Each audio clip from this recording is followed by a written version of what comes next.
Sometimes the people you trust the most, the ones who should be your biggest supporters, are the very ones who cut you the deepest. Imagine giving everything, your time, your energy, even your financial security, just to be pushed aside like you never mattered. What would you do if your own father left you a message, just 18 words long, saying you were no longer part of the family? No argument, no explanation, no second chance. Would you beg? Would you fight?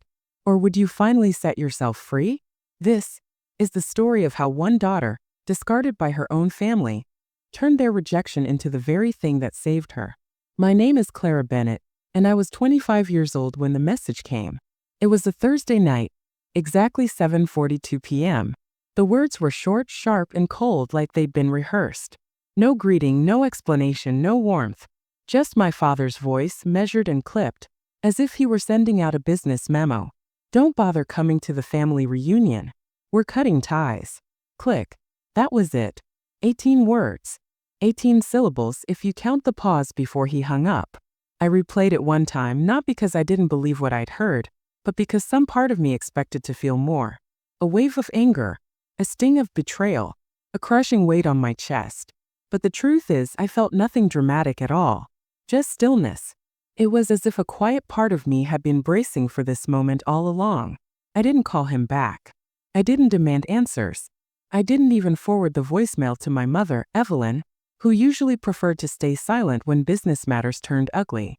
Instead, I typed 2 words into my phone and hit send. All right. That was it.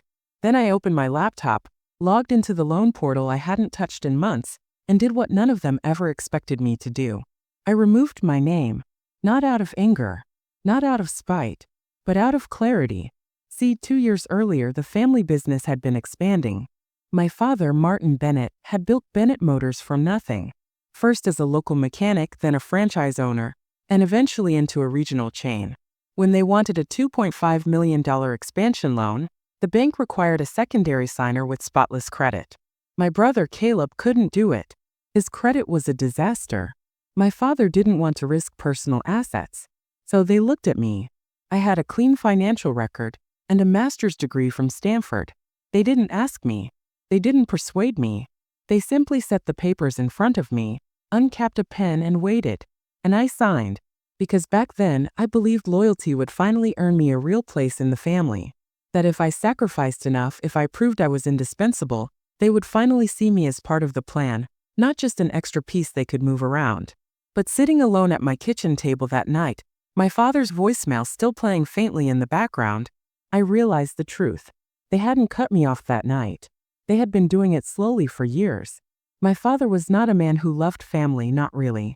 He loved control. He built Bennett Motors the same way he built our home. Brick by brick, rule by rule, with no room for softness. He had a phrase he liked to repeat, especially in front of employees. We don't hire outsiders.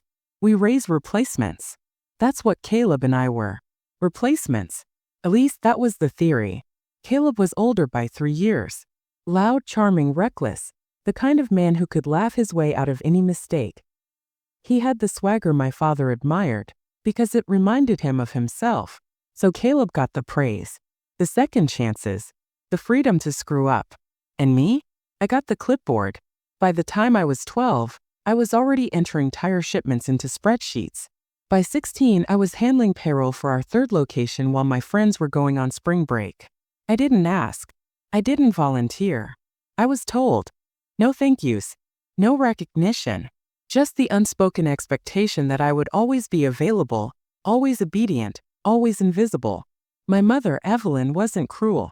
She just disappeared into her role. She hosted dinners, folded invoices into envelopes, smiled through business meetings. And afterward, she would take me aside and say softly, "Your father is building something for us, Clara. Be grateful." So I tried to be grateful. I studied hard. I earned my MBA. I even turned down a lucrative corporate offer in Seattle because my father insisted, family before ambition. He needed someone reliable to help with the regional expansion. Caleb apparently was focused on vision, and I was expected to focus on everything else. I found the new headquarters, negotiated the lease, secured favorable terms from the bank, and locked in a 3-year interest freeze. And when the bank asked for a second signer, there I was again. No dinner. No conversation. Just papers and a pen. And me still naive enough to believe that loyalty was the same thing as love. That was 2 years ago. I thought I was investing in a future we would all share. I didn't know then I was only making myself useful enough to remain invisible. If you're quiet long enough, you start to mistake that invisibility for belonging. You start to believe that silence equals peace. But it doesn't. It just means your voice is missing from the story. And soon I was about to find out just how far they were willing to go to erase mine completely. The first real crack didn't sound like an explosion. It sounded like laughter. Caleb's laughter, to be exact. We were in a quarterly budget meeting, just me, my father, Martin, and Caleb. I had flagged something in the invoices. A duplicate payment, $12,000 repeated over 3 months. Clear as day, a mistake that needed fixing. Or so I thought. That's from a friend of mine, Caleb said, smirking, waving his hand like it was nothing. Just let it slide. He gives us good rates on other things. I looked at my father, waiting for him to intervene, to at least raise a brow. But he didn't even flinch. He just sipped his coffee and said, "Focus on bigger things, Clara. Stop acting like an outsider." Outsider. That word didn't just sting. It dug in like a splinter under my skin. I wasn't an outsider. I had kept payroll balance through supply chain delays. I had negotiated better lease terms on our fleet. I had overseen 4 new site expansions. And yet, the moment I questioned Caleb's friend, I was treated like a stranger. That's when I started to see the shift. First, it was small. My access to certain systems suddenly didn't work. Vendor portals would block me out. Then the financial dashboard switched me to a read-only version. The company credit card in my name expired, and nobody replaced it. Every time I asked, I got excuses. "We're restructuring. It's just temporary. Don't worry about it." But Caleb? He suddenly had a brand new standing desk. A company-paid leadership summit in Las Vegas. An office chair worth more than my first car. I didn't feel angry. Not yet. What I felt was alert. Like my instincts were whispering, "They're preparing a door for you, and it only opens one way." So I started keeping copies of everything. Invoices, emails, budget reports. Anytime Caleb sent something to a client but signed it with my name, I kept a copy. Every time a vendor charge looked suspicious, I logged it. At night, I organized them into a private folder on my home computer. I called it Shadow Ledger. I didn't know exactly what I was building. An escape plan maybe, or an alibi. But I knew this. If they were going to push me out, I wanted to have proof of what had really been happening. One evening, I reached out to an old classmate from Stanford, Rachel Monroe. She had gone into law and had once helped her sister untangle a messy real estate partnership. I didn't tell her everything, just enough to ask one simple question. If a co-signer pulls out of a business loan, what happens? Rachel paused. "Depends," she said slowly. "If you're not listed as a guarantor and you haven't been part of any misuse, the loan can be reevaluated without you. Quietly. Legally." I remember exhaling like I had been holding my breath for months. I wasn't sure yet if I was planning an exit or just protecting myself. But for the first time, I saw a door that I could open. Then came the discovery that changed everything. It was a Thursday morning in early spring. The trees outside my office window had just started to bloom, fresh green leaves on the branches. That same morning, I got my monthly credit summary. Normally, I scanned it out of habit, not worry. But this time, something strange stood out. Bennett Holdings Deferred Payment Review. I hadn't seen that name in years. It was a shell company my father had once used for real estate projects, supposedly dormant. Curious, I dug deeper. What I found wasn't just concerning. It was devastating. The $2.5 million expansion loan I had co-signed 2 years earlier was 3 months behind on payments. They were barely keeping the business afloat using grace periods and vendor delays. My name was still tied to the loan. And worse, creditors were being reassured using my clean credit record, as if my reliability was a safety net for their recklessness. But I hadn't been allowed to see a full financial report in months. I hadn't been invited to a board meeting since the previous fall.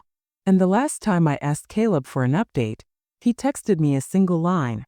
"No worries, sis. Big vision coming, winking face. Vision doesn't pay bills." So I traced invoices back 6 quarters. I compared them against the projections I had written myself. And what I found was worse than negligence, it was manipulation. Over $40,000 in consulting fees, funneled through one of Caleb's friends. Invoices labeled marketing testing with no campaigns attached. Fleet repairs billed 3 times over. Vendor quotes signed with my initials ones I never approved. It wasn't sloppy bookkeeping. It was deliberate. That same afternoon, I met with Rachel in person. We sat in a corner booth at a quiet coffee shop near the courthouse. I slid the documents across the table. She flipped through slowly, her lips pressed tight.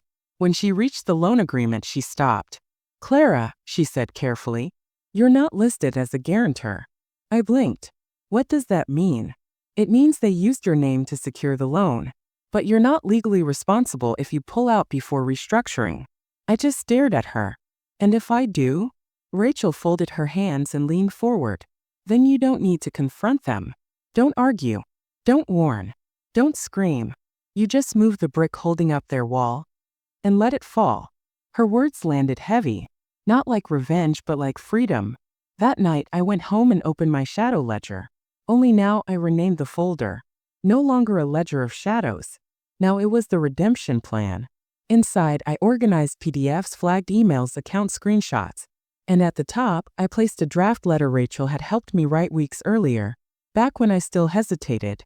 But I didn't hesitate anymore, because by then I understood something crystal clear. They hadn't cut me out of the family. They had used me until they believed I had nothing left to give. And maybe I didn't. But I had one last thing left to take back. My name.it took 4 minutes. That's how long the loan portal stayed open. Once I logged in using the administrative credentials I'd created 2 years earlier. Back then I thought I was building something real. Back then I thought access meant trust. Now it was the very thing that set me free. The screen flickered once, then loaded. Co-applicant status. Active. Modification options. Available. My hand didn't even shake. I clicked remove. Then I uploaded the signed withdrawal letter Rachel, and I had finalized weeks earlier. Typed in my PIN. Hit submit. There was no loud siren. No dramatic alert. Just a quiet message in gray text at the bottom of the screen. Update received. Processing pending compliance review. And that was it. Done. The next step was risk control. I drafted a clean, professional email to the bank's loan manager, a man named Robert Hale. I had worked with him personally during the expansion phase. I attached everything: the discrepancies, the vendor fraud, the fake signatures, the restricted access. I didn't rant. I didn't accuse. I laid it out like numbers on a spreadsheet. Calm, factual, undeniable. Within the hour, the bank froze the operating account tied to Bennett Holdings and launched an internal review. No call to my father. No memo to Caleb. Just a quiet pause in the very system they had abused for so long. While they scrambled, I protected myself. I contacted my personal accountant, Samantha Lee, a friend from grad school I still trusted. Together, we ran worst-case scenarios. She confirmed what Rachel had said. I had no liability, no credit damage, no obligation to warn them. And thanks to the trust one had quietly set up for my savings, I was shielded from any fallout. That night, for the first time in years, I put my phone on silent, and actually meant it. And I slept. The next morning, chaos erupted. By sunrise, I already had 32 missed calls. By mid-afternoon, the count had climbed past 80. Most from my mother, a few from Caleb, more from my father, and one voicemail from a number I didn't recognize. It was Harold Green, their longtime company accountant. His voice was frantic, nearly cracking. "Clara, call me back immediately. This is serious. The bank froze the loan. We're at risk of default. You need to fix this. Do you understand? You have to fix this." I listened to it twice, not because I didn't understand what he meant, but because it sounded like justice. And justice doesn't scream. It echoes. By evening, Caleb finally texted. "What the hell did you do?" A few minutes later. "You're overreacting. We could have handled this internally." But that word "we" didn't land anymore. There hadn't been a "we" in a long time. Later that night, my mother called. Her voice wasn't angry, it was trembling. "Sweetheart, what's happening? Your father says the bank froze everything. They might recall the loan. Did you sign something?" I answered calmly. "I removed my name. That's all." Her breath caught. "But you can't just do that." "Actually," I said, "I can." And I did. She tried again, her voice breaking. Clara, this affects all of us. No, I replied softly. You made sure it didn't. And then I hung up. Not in anger. Not in spite. Just completion. 2 days later, they asked to meet in person. They picked La Trattoria, a restaurant we used to go to for birthdays. Old brick walls, too many ceiling fans, the kind of place where we used to blow out candles and pretend to be a family. But there were no balloons this time. No cake. Just my parents, Martin and Evelyn, sitting stiff at one end of the table, and Caleb, glued to his phone, pretending none of this was beneath him, and an empty chair waiting for me, as if I could still be summoned. I arrived 15 minutes late on purpose. I wore gray slacks and a button-down blouse. Neutral. Unreadable. Rachel had once told me, power doesn't shout. It arrives without apology. Caleb stood up when I walked in. Thanks for coming. I didn't come for you, I said, taking my seat. Let's not waste time. My father leaned forward, his eyes sharp. You made your point loud and clear. No, I said evenly. The bank made my point. I just stopped protecting your lie. His jaw tightened. My mother shifted nervously. We're trying to hold this together, he said. You think you're punishing us, Clara. But you're punishing the legacy your grandfather built. I met his stare. Grandpa built a garage. You turned it into a dictatorship. Caleb scoffed. Oh, come on. We gave you everything. I shook my head. No, you gave me a job, not a voice. The silence that followed was heavy, thick, like a room finally done pretending. Then my mother spoke, her voice barely above a whisper. What do you want, Clara? That was the question, wasn't it? Not revenge. I'd already taken that. What I wanted now was clarity. I reached into my bag and slid a sealed envelope onto the table. This is a signed affidavit. It confirms I've permanently withdrawn from the company loan, the board, and all operations. You will never use my name again. My father started to speak, but I raised a hand. I'm not finished. I took a breath, steady and calm. I'm also submitting an anonymous tip to the state auditor.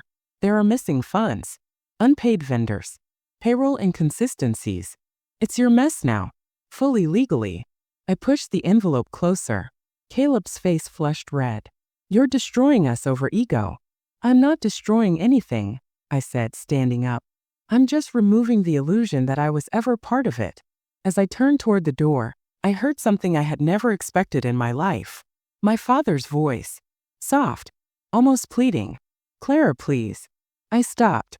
Not from hesitation, but from satisfaction. You left me a voicemail saying we were done, I said without turning around. I'm just agreeing with you. Formally. And then I walked away. The fallout was immediate. A few days later, a quiet article appeared in the Bay City Business Digest. Bennett Motors faces financial turmoil amid internal disputes. I hadn't leaked it, but I knew exactly who had. Rachel called me that evening. Her voice a mix of serious and amused.